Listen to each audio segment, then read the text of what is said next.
The Garvee 3.5 gallon soft close trash can. So this is meant for a smaller space, maybe your office or your bathroom. But like I said, it has a little paddle down there. It is soft close. The nice thing is if you open it up, it does stay all the way open. So when you need to get in and out of there to remove the trash bags, you can. Now to talk about the trash bag, it does have this insert that goes inside. Has a little finger hole there so you can get in there and pull this out. If we look inside, there's not much going on. You know, it's just a trash can. It does have this little plunger here. That's why it's, you know, soft close.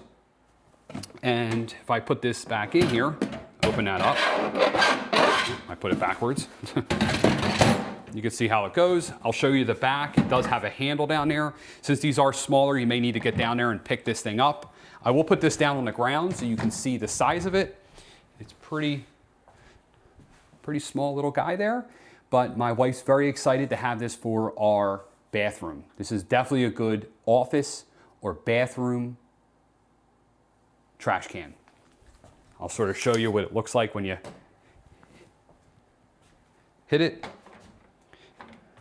And the soft close works very well. There you go.